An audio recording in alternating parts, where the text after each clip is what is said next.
Yo, Jets Nation. It is the Jets Media Podcast, a bye-week special. Jack and I decided to do a little pre-recorded podcast for you guys since it is the bye week. We have a lot in store in today's podcast. We're going to break down the Eagles game more intense. We're going to get into the Mecole Hardman trade. We're going to get into the negatives and the positives and recap the season thus far heading into the bye week for the New York Jets. We are sitting at 3-3. We are right in the race for the playoffs early on in the season. Jack, I'm excited to get into this, man. Likewise, man. I'm happy to be doing this little bye week special. Maybe we'll start doing 2 of these a week. Who knows? Who knows what the future could hold, but very happy to be here talking a little Jets football on a beautiful Thursday, man. Nice fall Thursday. We got football tonight. The football season is in full swing. It's a great feeling, man. Jets are coming off a dub, heading into a bye week. Come on, man. Can't get better than that, baby. So, folks, if you're watching this live on YouTube, do us a gigantic favor and simply hit that thumbs up button right now. Or you're listening to us on Apple or Spotify. It would mean a lot to us, guys, if you can rate us on the Apple or Spotify podcast or wherever you do get your podcast. That link is down below in the description if you guys want to check us out on audio format. We're not only here live on YouTube for the visual component, but if you guys want to check us out while you're driving or while you're doing something around the house and you want to listen to us, again, we are available on Apple and Spotify, and this podcast is live on there right now. Now, first and foremost, let's get into the first topic, Jack, which was breaking news yesterday. Yep. We got some news to talk about, which is the Jets trading Mecole Hardman to the Kansas City Chiefs. Now, this news was not shocking to me, man, because it was kind of, we heard a rumor 2 weeks ago about that the Jets and the Mecole Hardman might be looking for a trade partner, and then the news happens right into the bye week. Now, the update on terms of the trade is the Jets trade away Mecole Hardman and a 2025 7th-round pick, and the Jets get back in return a 2025 6th-round pick. So they basically just move up from the 7th to the 6th round in the 2025 draft. Now, listen, the biggest reason why the New York Jets made this trade is because of the resurgence of the undrafted free agent Xavier Gipson, and Mecole Hardman did not have a role here. He was not happy, and he wanted to go somewhere where he can get his opportunity to play. The Jets realized their mistake, and they wanted to get him out of the locker room and get him out of this team to give Xavier Gipson the role. So, Jack, what's your overall thoughts of this trade? And by the way, we're going to get into it as well, but I don't think this is the only trade the Jets are going to make heading into the trade deadline. I don't think so either. So that's a good point. But I got to be honest with you guys, man. I was a little disappointed with this. I understand, not everybody can get the ball. I understand Xavier Gipson has emerged a little bit, but it'd be one thing if Xavier Gipson was on his way to, a 1,000-yard season. But, the only guys we throw the football to seem to be Garrett Wilson and Tyler Conklin. So, I'm a little rubbed the wrong way at the fact that this mighty Jets offense, and I say mighty sarcastically because they are not mighty, how could they not find a way to incorporate Mecole Hardman into the game plan? I mean, you look back years ago when we had a guy like Robbie Anderson on the team. He was our only good wide receiver. Pretty much the only thing he was good at was burning up the sideline and catching a go ball, hopefully for a touchdown, long gains, big explosive plays, things like that. Now here we are with a much more balanced wide receiver core. We got guys like Garrett Wilson. We got guys like Allen Lazard. What's wrong with, throwing Mecole Hardman out there and throwing him a couple go balls, which we didn't even see once? So I just think if there was more of an effort made to get him involved, nothing came of it, and then we traded him, I guess so. But I just feel like this is a bit of a waste here, man. I'm just keeping it real. I feel like we could have, easily found ways to get the football in his hands, and we just didn't. It's like the effort was never even made. And this past week, seeing Irv Charles out there getting some reps, and not like he was getting targets, but Irv Charles getting reps at wide receiver over Hardman kind of seemed like the nail in the coffin. And like Richie said, I did expect this, but it doesn't make it any less irritating to me. I'm kind of disappointed that the Jets did not even make an effort to get this guy involved. And it's like, he might as well never even left the Kansas City Chiefs, man. Yeah, and it's a little strange. I do think that he is going to go to the Chiefs and ball out for a lot of reasons because he knows the system of Andy Reid and he knows the system already. He knows Patrick Mahomes, so he's going to do a lot of great things over there. And I also think that people need to realize that the Jets are looking long-term here. with Xavier Gipson, right? Mecole Hardman is on a 1-year contract. By the way, 1 year, $4 million. So it's not like we even signed him to be the focal point of this offense. And they found a gem in Xavier Gipson, who's on the roster for 4 years on cheap control. So the Jets saw something in Xavier Gipson. They're not only looking for this season, but they want to develop a young kid and give him all the reps in the punt and kick return. Because remember, when we did sign Hardman, his initial role was going to be the starting punt returner and the starting kick returner, be the gadget guy at the wide receiver position in the Nathaniel Hackett-led offense. And the reality is Xavier Gipson jumped over him, and that's what the coaching staff wanted to do. They feel like Xavier Gipson has a chance here, not only this season, but the future. And Mecole Hardman, 1-year rental, they felt like it's not really worth to, I guess, in their perspectives, use Hardman in certain packages because they rather those exact packages to be for Gipson for his development for the future. Because if the Jets really feel like they have something special in Gipson for the future, that's really going to help out this Jets team on special teams and in the wide receiver room. And I really hope that this means that Gipson's going to be more involved. We saw 2 end-arounds from him, one against the Kansas City Chiefs, one against the Philadelphia Eagles, both the same exact plays with Jeremy Ruckert as the lead blocker going to that left side, both successful opportunities for Xavier Gipson. So I'm hopeful that the Jets can get him more involved in certain gadget plays and maybe him run a little more routes. We saw Xavier Gipson draw a pass interference on the first drive against the Philadelphia Eagles. So, he showed promising signs in the preseason. And again, I think this is something where the Jets are looking more long-term here and, moving on from Mecole Hardman. And there's also something behind closed doors that we don't know about as fans that could have happened where Mecole Hardman and his agent probably went to the Jets and asked, hey, if you don't really want to use me, would you mind getting rid of me because I want to get paid in the offseason and I don't want to be riding the bench? And the Jets are thinking to themselves, you know what? Let's move off of you if you don't feel comfortable here. You don't want your opportunity here. But at the end of the day, it is disappointing from the perspective when you sign him in March and you get all these excitement and then, you fast forward to today, he's traded away. The Jets didn't utilize him properly. So there is an element of disappointment, but also the Jets are not afraid to admit their mistake and admit that, hey, we signed you for this reason. We got in Hardman for this reason, and we'll trade you away. It's better for both parties in the Jets' perspective. So we just got to see what the next move is. And I feel like, dare I mention this? It might sound crazy, but Davante Adams seems a little disgruntled over there in Las Vegas. Hey, I would manifest that as much as I can. Now, the Who's Jets our quarterback? Aaron Rodgers. No. Who's our quarterback at the moment? Zach Wilson. Davante Adams is staying right where he is. Who's our quarterback next year? Well, Aaron Rodgers. So it's not a trade for just this year. It's a trade for next year as well. That's why. So we're going to give him a huge contract? No, he's already under contract. So we're going to pay that huge contract? Yeah. Why would we not? I don't know, man. He's the best. He's one of the best receivers in football. You would not want Davante Adams on the Jets, Jack? It seems like we can't manage more than one talented receiver. I mean, look at what happened last year with Elijah Moore. Mecole Hardman's out the door this year. I know I'm not comparing Davante Adams to Elijah Moore or Mecole Hardman, but I'm going to compare him to Garrett Wilson. I don't know how those two stack up together. It seems like, the Jets assemble all these skill position guys that we're all excited about, and then we can't find a way to get the ball into their hands. So while that's definitely an intriguing idea, and obviously I would be extremely hyped, I don't see it happening. And if it does happen, history tells us that the Jets are just going to mismanage it. I hate to be pessimistic about that. I don't know, man. I'm going to have to disagree with that. Nathaniel Hackett knows exactly how to use Davante Adams. It's a system that is going to be fit in like a glove. And the mismanagement of Elijah Moore and Mecole Hardman does not make me feel like it's going to be a mismanage of Davante Adams because he's a superstar. Elijah Moore, Mecole Hardman, not even close to the talent of those caliber guys. And again, Nathaniel Hackett's system is exactly where Davante Adams was the best receiver in football with the Green Bay Packers. And it would be a trade for this season, but also you are looking forward to the 2024 season. He is under a big contract, so it's not like you have to renegotiate anything. If anything, you can get a contract restructure to open up some cap space to build around. And listen, it is a pipe dream. I'm not going to sit here and think and try to convince you guys that the Jets are going to go after Davante Adams, but it definitely is a conversation that needs to have, in my opinion, because you bring in Davante Adams, the Jets will have the best wide receiver duo in the NFL, and I don't know how you don't get behind that, but that's just me.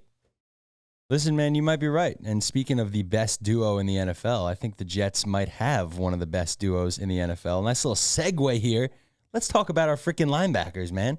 What the hell's going on with these two animals? Now, the crazy thing about this, Jack, is heading into the season, all the hype around the defense, and rightfully so, was about who? Sauce Gardner, DJ Reed, Quinnen Williams, and CJ Mosley. Mm-hmm. Right? All pro calibers. The only non-all pro is DJ Reed, who should have been, by the way, last year. Got snubbed. And now all of a sudden, Quincy Williams is not only becoming the best Jets player on defense, but the best linebacker in the NFL. So you add Quincy Williams with CJ Mosley. I think this is the best linebacker duo in the NFL, and PFF agrees. I mean, yeah, just take a look at the graphic up here. Thanks to PFF, CJ Mosley, the third ranked linebacker in the league right now. Quincy Williams, the seventh ranked linebacker in the league. Again, this is according to PFF. They do things a little differently in there. To the naked eye, it might seem like Quincy Williams is balling out a little more than CJ Mosley, but PFF really goes deep into those analytics. And yeah, as you can see right here, the only linebacker duo ranked in the top 10. Not in the AFC East, not in the AFC. In the NFL, in baby. The league, baby. So, and you know what's beautiful about Quincy Williams, Jack? And this is where, and we're going to get deeper into this later on in the pod, but the coaching staff deserves so much credit for the development of Quincy Williams. Absolutely. I saw a quote from Robbie Sabo back in 2021 interviewing Jeff Ulbrich, and he was talking about Quincy Williams in 2021 when the Jets first brought him in, and he was saying that he is raw. He needs some fine-tuning. And at the time, people were like, oh, here we go again. There's another raw guy. And, you know, you don't want to use that word patience, but the Jets were patient with Quincy Williams. They gave him the contract extension in the offseason, which, by the way, is a bargain if you look at it right now. And the development with Robert Saleh, Jeff Ulbrich, the linebackers coaches, to bring Quincy Williams into the man that he is today after being that raw, super fast, athletic guy that was all over the place to really come inside to his own. It's a beautiful thing to watch. And the Jets coaching staff, and of course Quincy Williams putting in that effort, deserves a lot of credit, man, because this is something special we're seeing with Quincy Williams. Yeah, I mean, at this point, we know what we're expecting out of a guy like CJ Mosley. You know, he's as veteran goes. He's the defensive anchor. He's the leader of not only this defense, but, you know, arguably of this team. I mean, especially since Rodgers left. I mean, CJ Mosley is you know, the veteran, is the player that's been doing it at a high level for the longest. So we kind of know what to expect out of CJ Mosley, almost to the point where you know, if CJ Mosley isn't making, you know, dominant highlight plays week in and week out, people are like, is CJ Mosley overrated? No, CJ Mosley is far from overrated. CJ Mosley is a monster, and you know, he might not have the sexy highlight plays that Quincy Williams has added to his resume, but he also does in just a more low key fashion. He's an unbelievable player, unbelievable leader. Can, you know, play the position at such a high level and really doesn't have a weakness. And then going into this season, talking about his partner in linebacking, Quincy Williams. We knew Quincy Williams could lay the wood. We knew he had incredible speed for the position. We knew he you know, was able to, you know, hit somebody so freaking hard that the ball would fly out, and maybe he didn't even realize that the ball would fly out. But what was his weakness going into this season? It was coverage. And we've seen him, you know, grow exponentially in that department alone. So he's it's really a thing of beauty, man. It is, and he's really become a complete linebacker right before our eyes, man. And that's that's a credit to Jeff Ulbrich, to Robert Saleh, to the linebacker coach, and to obviously Quincy himself, man, for putting the work in. He got paid. Now looking at it now, the contract looks like we freaking paid pennies for this guy based on the performance that he's putting out there on the field so far throughout this season.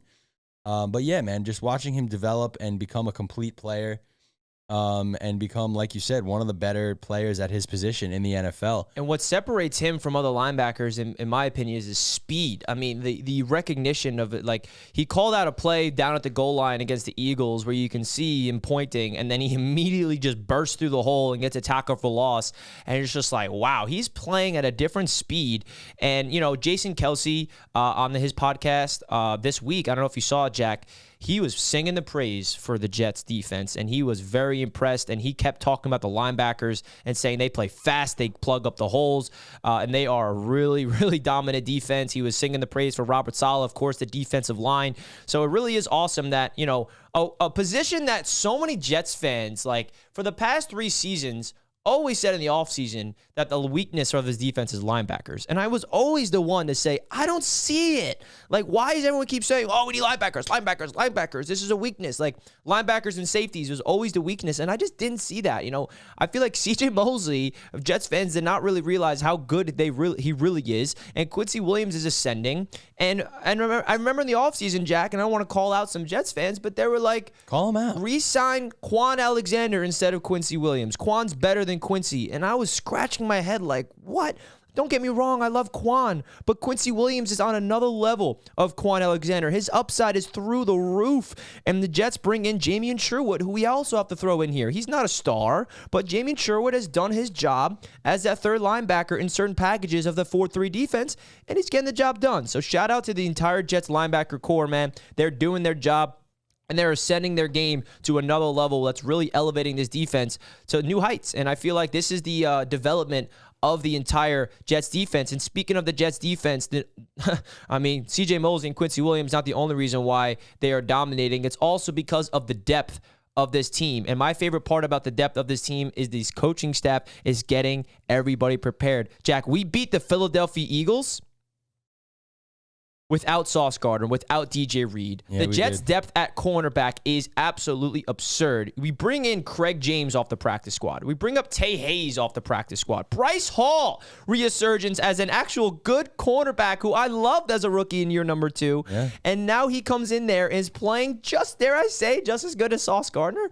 Like, Tony Oden, the New York Jets defensive backs coach, for me, gets all the credit here. And the reason for that is Bryce Hall crediting him, saying he has prepared us every single week, even when Sauce and DJ Reed is healthy, like we are going to play. So it's just like there's no drop-off. And I feel like the coaching staff getting these guys ready to go on the practice squad and the backups to be prepared in case there is an injury it speaks a volume. And it also speaks to the system that Robert Saleh is implemented here. They're in year 3, and it's one of those systems where if you know your assignment and you plug in and do your job and execute at a high level, the system is going to work no matter what the talent is, because that's how good the scheme is with Robert Saleh and Jeff Ulbrich. So hats off to Tony Oden and all these boys out there balling out to help out the Jets win against the Eagles. Absolutely, man. Coach Oden and those guys, Tay Hayes, Craig James, Bryce Hall, Michael Carter II doing his thing. They deserve tons and tons of credit. And games like this, obviously we'd rather never have to go without Sauce and DJ Reed in the same game. But a game like this makes you realize, okay, the scheme is important. And because I've been one of those guys, and I still wouldn't mind seeing this, depending on who we're playing, depending on what wide receivers we're playing. But I was one of those guys that was saying, I'm tired of seeing Sauce just in one part of the field. Sauce needs to travel. Sauce needs to lock down. But if that was the case, if that's how this defense was operating, and then Sauce was to go down, all of a sudden you're telling Bryce Hall that he needs to shadow the best receiver in the NFL, and telling Craig James that he needs to shadow elite receivers. And obviously man coverage happens, and these guys still, did their job and locked up when their number was called in one-on-one coverage. But if that was their designated responsibility for an entire game, we would have seen a very different outcome, I think. So the fact that these guys are able to plug in, understand their zone assignments, this is where the zone coverage works in our favor as well. Again, I'm clamoring Sauce and DJ Reed need to lock down man coverage 100% of the time. And while we've seen that work many times in the past, because they're both extremely talented guys, when we're dealing with these depth players, it's much less of a tall task to ask them to go in and play their zones rather than go in and, shadow A.J. Brown or Devontae Smith. You bring up a great point there, field. Jack. So, Jack, speaking of Sauce Gardner not traveling, I actually thought this was really interesting. Now, this is an analyst that me and you and a lot of Jets fans don't really like to talk about the Jets. We don't like to hear what he has to say. But this was actually interesting because he asked a question to Robert Saleh, and that's Tiki Barber. Now, Tiki Barber, he covered the Jets. He called the Jets game against the Broncos. And when you call a game, you actually have a production meeting, so you get to have one-on-one interviews with the coaching staff and some players. And Tiki Barber asked Robert Saleh, how come Sauce doesn't travel? Everyone wants to know. Everyone's asking Sauce to travel because if you're a lockdown corner they traditionally travel around. And Robert Saleh basically said the reason for it is because if we ask Sauce to travel, that's going to hurt everybody around him because they're going to have to learn everything else. All the 3 years of developing this system is going to get thrown out the door. And the beautiful thing of this system, Jack, is also they're in year 3. We could finally say the word continuity here, which is why I think this defense is going to new levels. So I think Jets fans understanding the system, that if Sauce Gardner were to travel and they threw out the system, a guy like Craig James, a guy like Tay Hayes, and Bryce Hall would not be able to excel because they understand their assignments. At the end of the day, all the training camp reps, all those things go into the system. I know it sounds complicated, but that's Robert Saleh's philosophy, and it's proven to be working. So at the end of the day, man, you got to give Tony Oden, again, a lot of credit and the entire Jets coaching staff for getting these guys off the bench ready to play in case of injuries. Absolutely, man. I mean, all the credit goes to the coaching staff, but also to these young players for getting getting the opportunity and plugging in and playing well and freaking beating the unbeaten Philadelphia Eagles, man, making Jalen Hurts look like a bum. What a story about Bryce Hall, because I loved Bryce Hall, and it broke my heart to see him struggle like as a depth guy. And the fact that he took advantage of his opportunity in the 2 games, I mean, he made 2 big plays, scoop and score fumble against the Broncos, interception, and also locking down Devontae Smith on a couple reps. Shout out to you, Bryce Hall. I'm so freaking happy for you. You're such a good dude, and just go watch his interviews. You could tell how good of a dude Bryce Hall really is. Now, he's getting a good player, man. He is a good player. Good players put themselves in position to make plays, so it's no accident that he was there for that scoop and score and there for that interception in this past week. He's a good player, man. Obviously, Sauce and DJ Reed are better, but Bryce Hall is no slouch.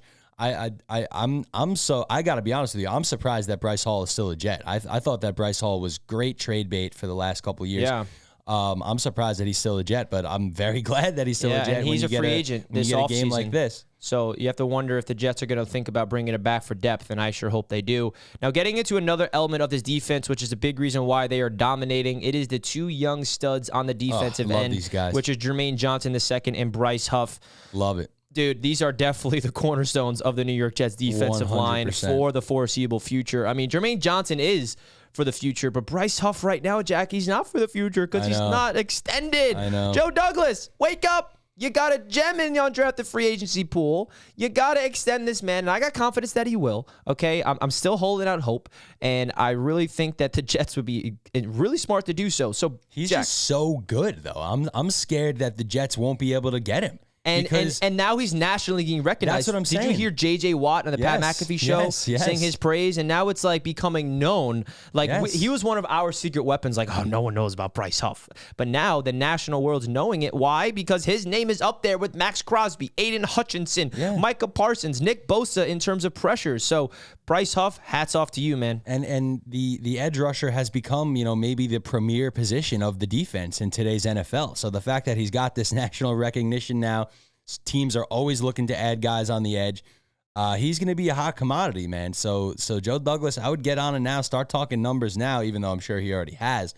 But my fear is that, the Jets won't be able to offer Bryce Huff a number high enough because other teams are going to be in on him. So we got to make that happen. We got to lock it up now to prevent a bidding war in the offseason. Absolutely. And that's really what it comes down to. So shout out to you, Bryce Huff. Your development has been a joy to watch from a pass rushing specialist, just a third down guy when we first brought you in an undrafted free agency, to see you develop into an every down defensive end, to be able to not only get to the quarterback efficiently, but stop the run. I mean, your athleticism, your quickness off the line of scrimmage, it's been just a joy to watch. And then transitioning into Jermaine Johnson second. Dog. I mean, Jack, me and you both have a soft spot for JJ. If you guys know, Jack and I went absolutely crazy when we drafted him in the 2022 draft on my live show. But, bro, I didn't think this – like, Jermaine's different, okay? Like, he is a little different. And the reason I say that he's different, Jack, we've seen a lot of defensive ends come around with the New York Jets, but he kind of has a different energy to him, and I like to say a high motor type of guy,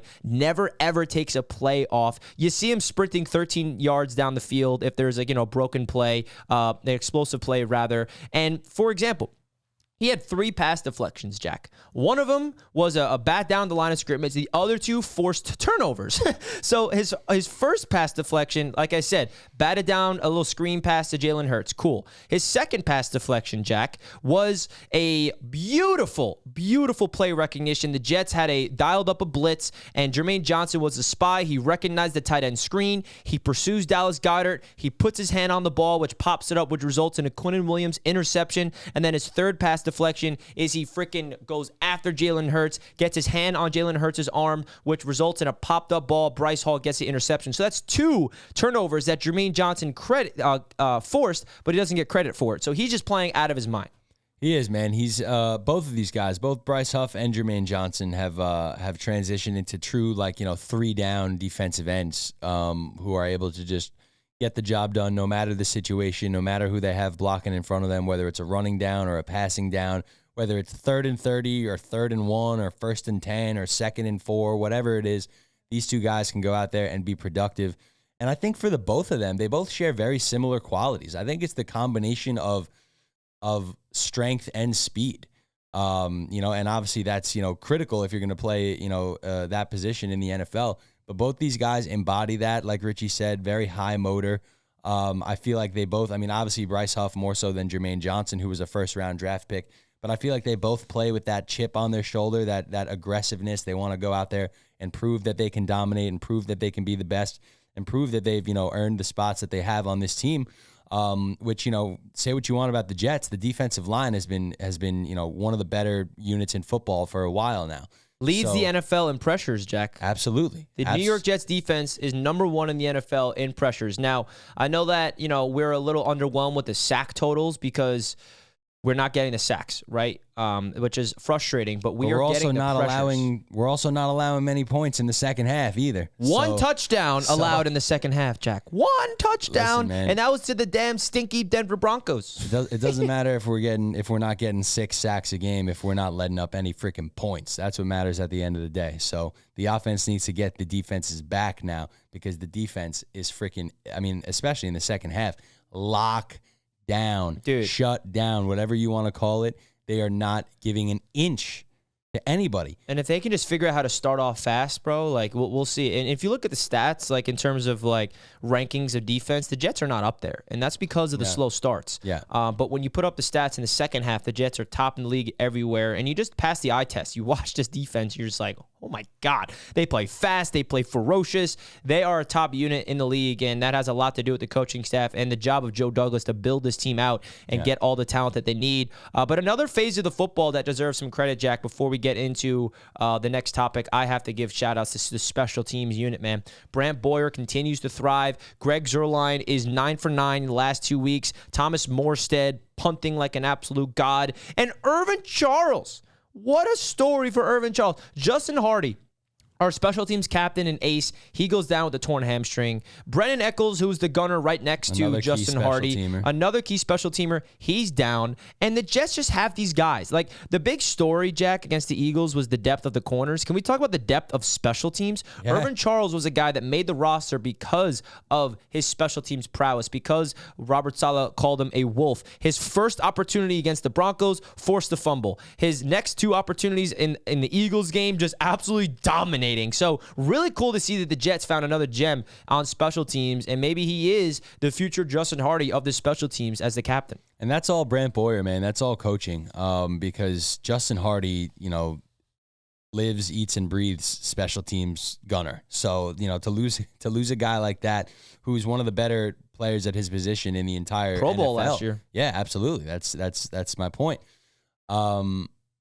To lose a guy like that, that's a big loss. Yeah. Say what you will, man. That's a big loss. The gunner is an extremely important position. As we saw against the Denver game, Irv Charles' first opportunity, he goes and makes a game-changing play and gets the ball back for the Jets in way, way, way plus territory. Red zone territory, basically. I think it was a couple yards outside the red zone. Beautiful. But seeing, plays like that, it's coaching, man. Brant Boyer has survived the last 3 head coaches, obviously for a reason, because he's got these guys ready to go, whether it's Brandon Eccles, and then Brandon Eccles goes down, so now it's Irv Charles. Irv Charles is in there, plugs in, plays extremely well. Xavier Gibson, he's gotten him ready to go. Shout out to Leon Washington. Yeah. We haven't seen a return from Gibson in a while, but but that is Leon I also Washington. hate the new rule. I don't think I've seen one kick return. No, I mean, and it's obviously for player safety, but I mean, it's just getting ridiculous. Something's got to give, man. Yeah, Something's got to give. This is not the same sport that we grew up watching. It's not. It is not. They got to adapt on the fly, and it's upsetting. But at the end of the day, man, special teams, you deserve a star. If you remember last year when we were 5-2, a lot of that had to do with not only the defense, not only the running game, but it was the special team unit. So it's a great sign. And hey, we probably would not have beat the Broncos or the Eagles if it wasn't for Greg Zuerlein. Let's just say that. So, Greg Zuerlein, thank you for kicking your field goals and hitting it all. Cannot take that for granted, man. I mean, really think about 9 for 9, Jack. Two games. Think about the kicker hell we were in between, Zuerlein and Nick Folk, basically, Kyer Vedvik, Matt Amendola.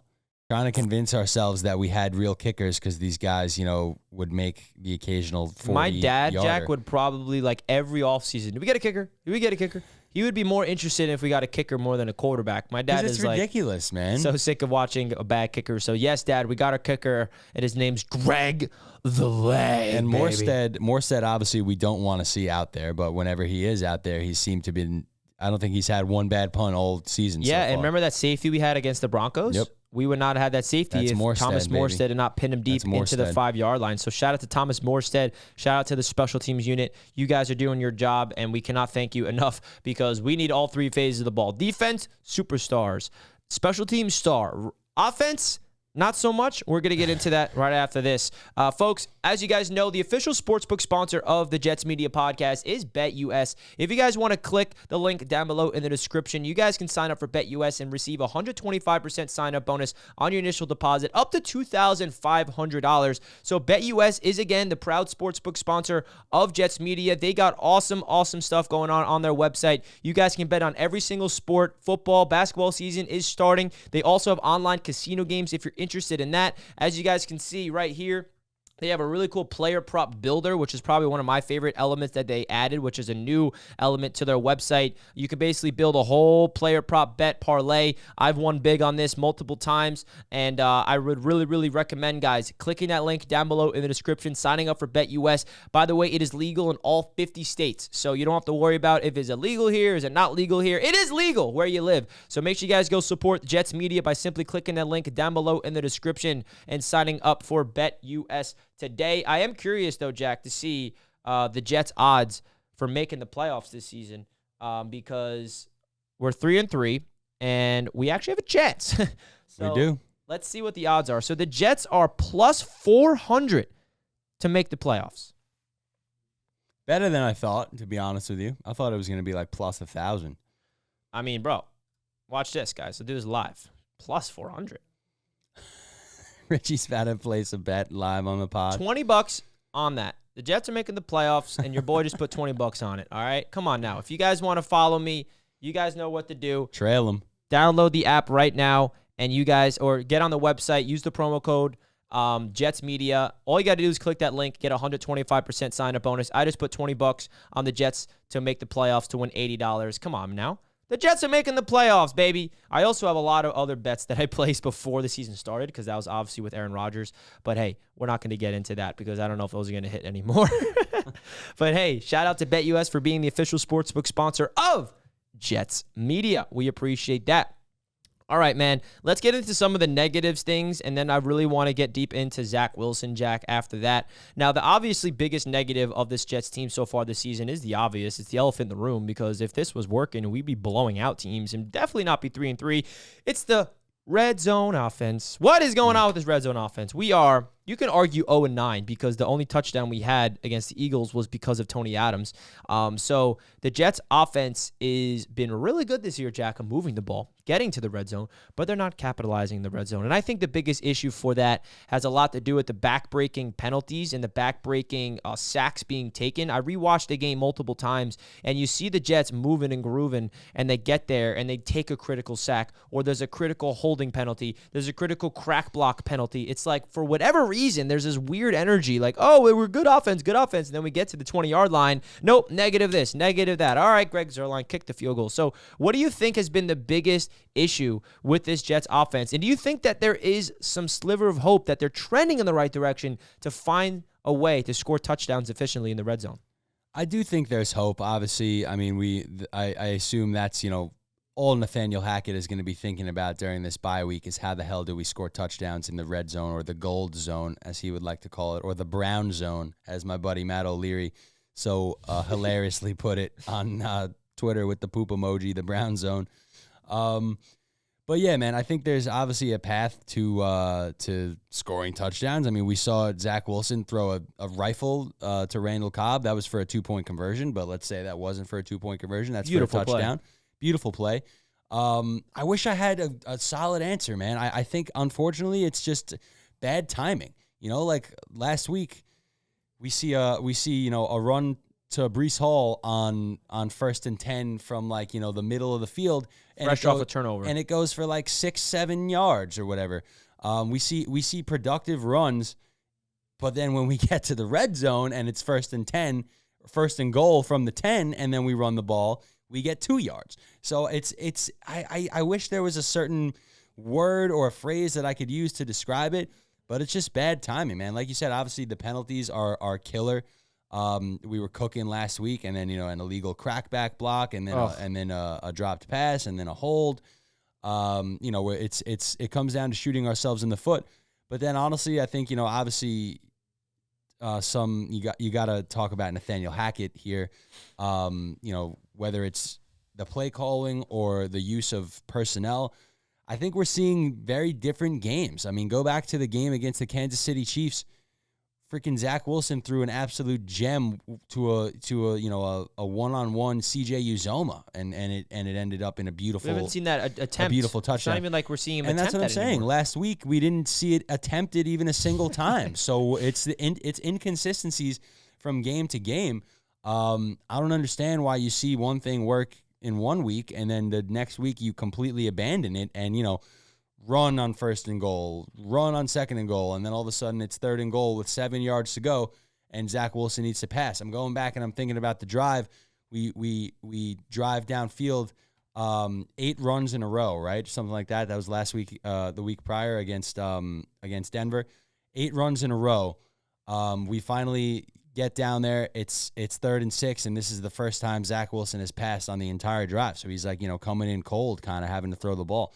So I think it's we need better scripted drives. I don't think we can afford to not take those one-on-one opportunities in the goal line if we get them with a big body like CJ Uzoma, with a guy like Allen Lazard, who we thought before the season that was going to be his role. He's going to be the red zone guy, one-on-one in the end zone, throw it up to Allen Lazard and let him go make a play.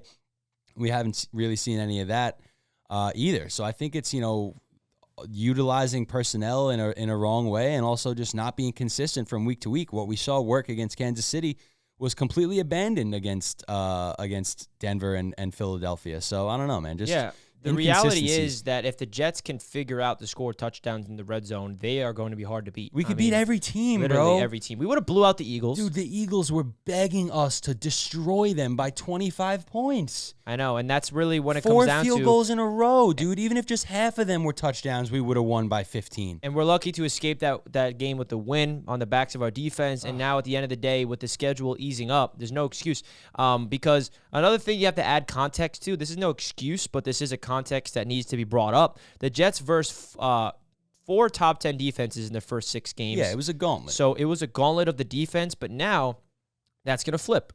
The Giants' defense is not playing well. The Chargers' defense is easily able to score points on the Raiders' defense, and then the Bills again. So the next 4 opponents, the defense is going to be lightened up a little bit. So maybe now the Jets got through the gauntlet of the schedule, not only against good quarterbacks, but also against really top-tier defenses, and now it's time for them to really buckle down and score some points and not really, be on the brinks of their defense to win us these football games. Because if we can really capitalize in the red zone, it is a different element of this Jets offense, man. It's up to Zach Wilson to elevate his game and see the open guys because, there was one play, Jack, that Zach Wilson missed a touchdown when I was watching the All-22 film. It was a blitz look. He threw a 50-50 ball up to Garrett Wilson in the left corner when CJ Uzoma was wide open on a stick nod up the right seam. And the reason for that, unfortunately, he recognized the blitz coming, and the reason why he saw the blitz, he had a good idea of seeing the blitz. He was correct, but what he didn't know is that Bryce Hall picked up the blitz, which gave him an extra tick. So instead of Zach Wilson,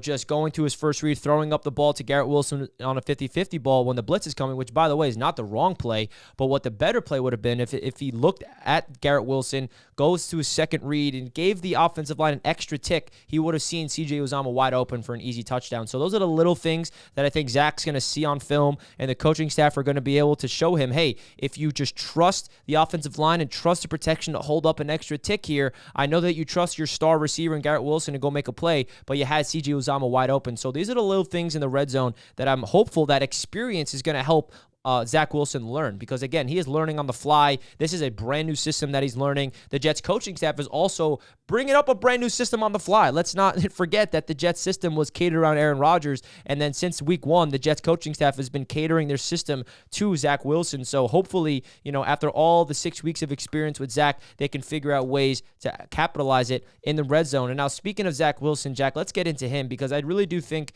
that he's had a season where we're 3-3 with him, okay? I know that wins is not a quarterback stat, but we're not losing because of him. And I really think that, at least me personally, Jack, he has not taken, a monumental leap to the point where, like, oh my God, he is the second overall pick. He is a top 10 quarterback, but he is doing everything we need him to do to win football games. And what was the issue with him the first 2 years of his career, Jack? It was making the easy throws.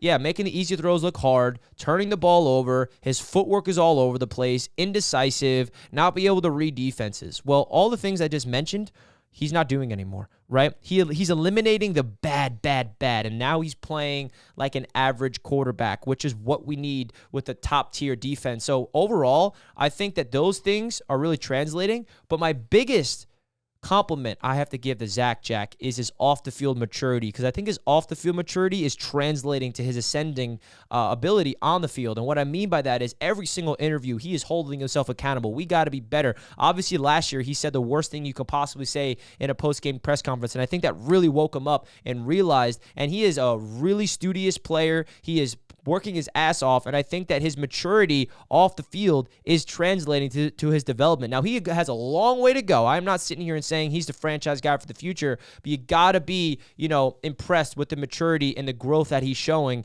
as the Jets quarterback thus far this season. And he, again, has a long way to go, and I think that he is going to be getting better and better as the season goes on. I agree, man. I listen, my hopes are very high for Zach. While I still think there's tons, that I desire to see from him.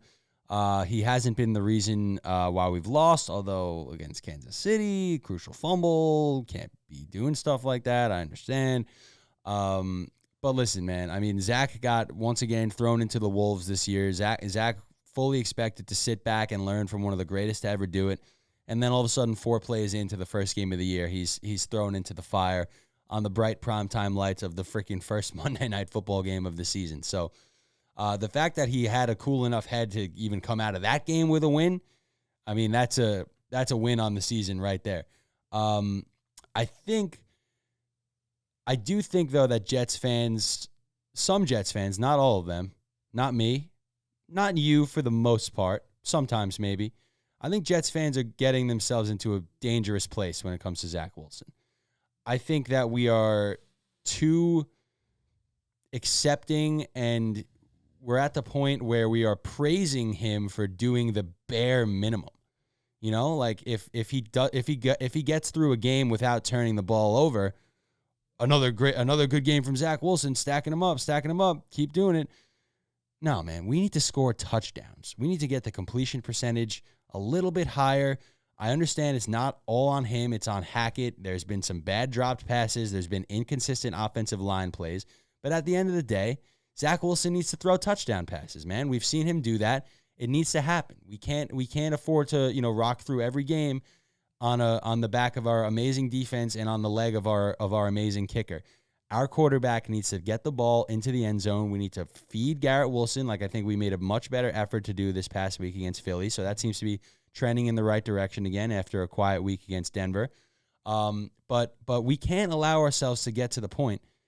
And I understand with the season that we've had, we had Aaron Rodgers and then we lost him. It was the most cruel and unusual thing that even us Jets fans have ever experienced. And that's saying a lot. But I think we're getting, and again, not everybody, I think some Jets fans are getting to a point where they're praising this guy for really doing nothing. I mean, I understand it's not all on him. It's on the people running the routes and the people blocking and the people calling the plays. But, he's not been perfect. He's been far from it. He's been okay. You can't say he's been bad. I don't think minus the Kansas City game, you can really say he's been good or certainly not great. He's an average quarterback at best when he's not playing poorly. So he's either playing poorly or he's extremely average. Now, we did see a little flash in the pan against the Chiefs. I understand that.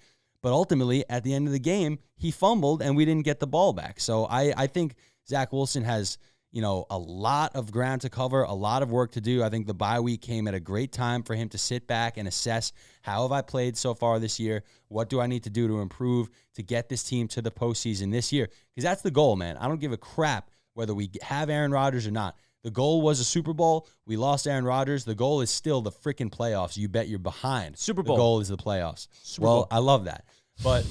But Zach Wilson still has the opportunity to take this team to the playoffs. But let's face it, man, this defense is not going to play like that every week. Greg Zuerlein is not going to go 4 for 4 every week.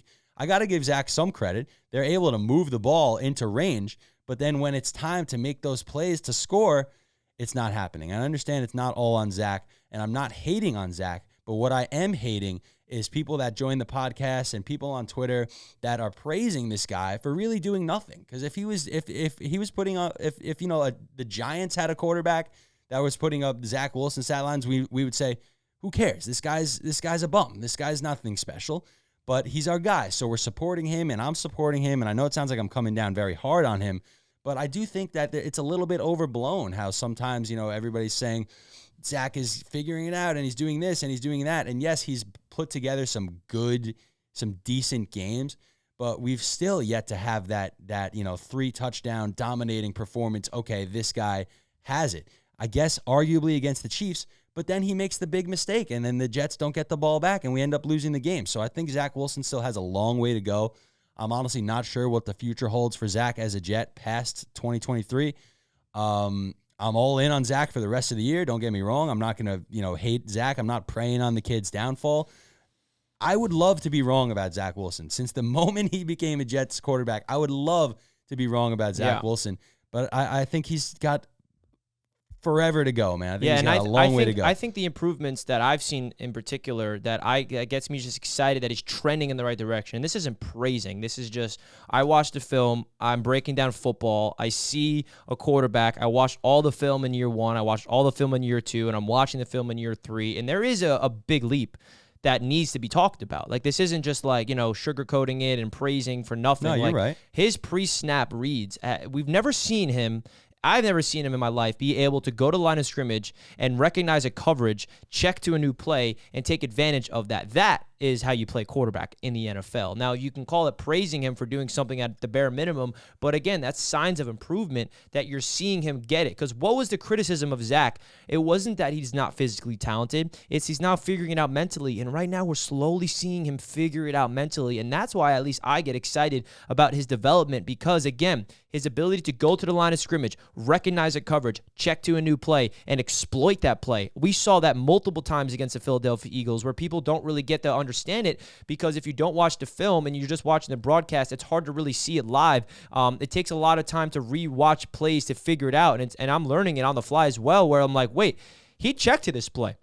This was a run. He notices a cover 1 with the single high safety, and he had a one-on-one opportunity. He's going to tell Garrett Wilson to go on a little quick slant over the middle. What does that sound like? Oh, that's Aaron Rodgers. I mean, what did we say all offseason about Aaron Rodgers? Like, oh, he is a savvy guy where he goes to the line of scrimmage. He has 5 different plays on his mind at the line of scrimmage that he can check to based on what the defense is showing. That is probably my biggest sign of improvements of Zach Wilson. And, of course, I don't think there's one throw he's made where it was like an easy throw that he missed. And remember the first 2 years when we're thinking to ourselves, this guy can't even make a damn screen pass. There hasn't been one of those, so his fundamentals are cleaned up, and he's doing the bare minimum. And again, it might be sounding like, yeah, this is what every NFL quarterback could do, but you got to be able to clean up the terrible before you can actually become a good quarterback, and he has done just that. He has cleaned up the terrible stuff. He is a highly efficient quarterback. The last 3 weeks, his completion percentage is through the roof for his standards. I believe it's like over 65% or even more than that in the last 3 weeks. He had back-to-back 70% completion games from the Chiefs to the Broncos, and then against the Eagles, a lot of different drops, a lot of different scenarios where his completion percentage wasn't as high. So,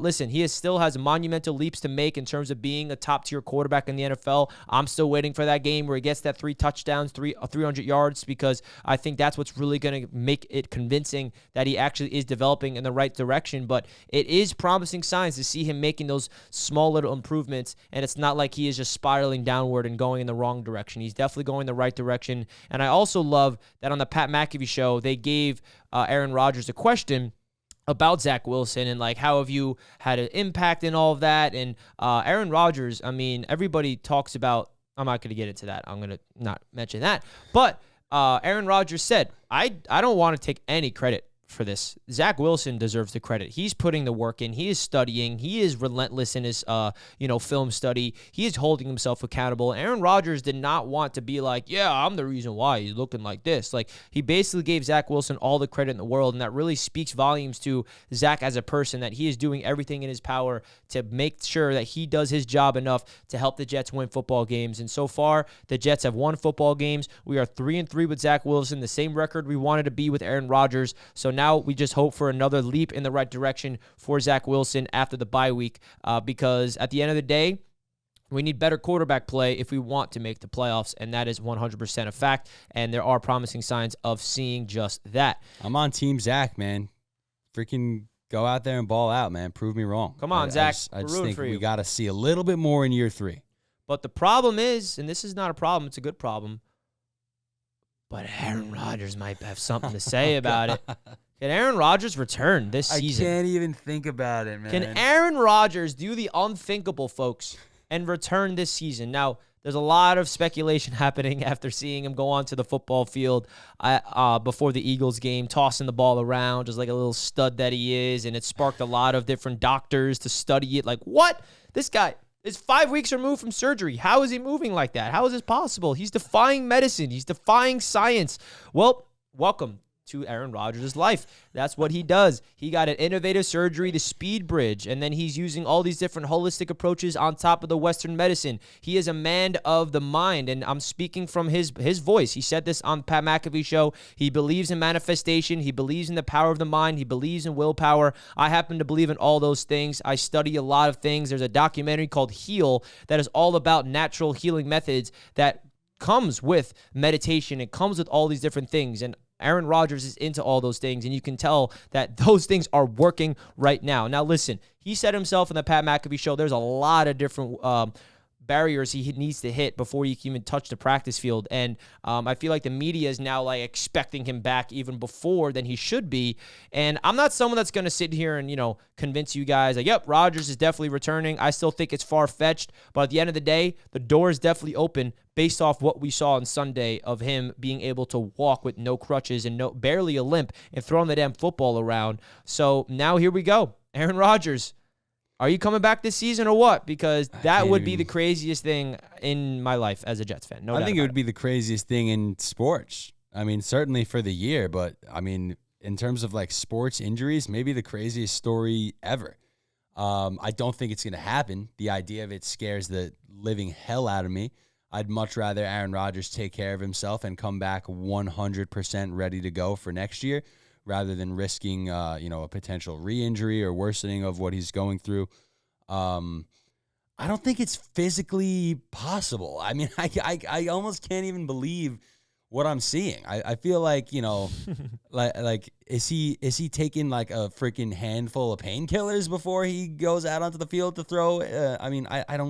I don't know, man. Cam Akers did do it. He tore his Achilles and came back that same year and he got the same surgery, so it has been done. He came back in the playoffs, right? Yeah, I think he came back in 5 months.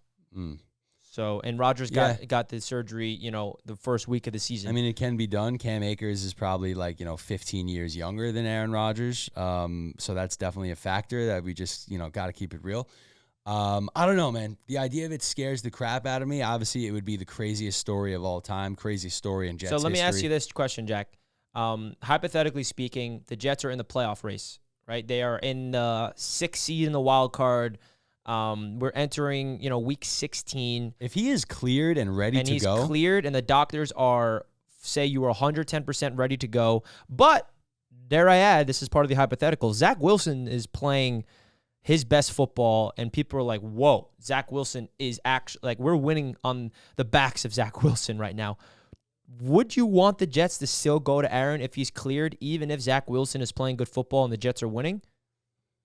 Probably not, no. And I know that sounds crazy. Like for the playoffs, say like the wild card weekend, and Aaron's ready to go, but Zach's playing good football. Would you rather the experienced veteran of Aaron Rodgers, even though he's been injured and rehabbing, or the youth of Zach Wilson potentially making mistakes in the playoffs? Like that's first of all, excellent problem to have.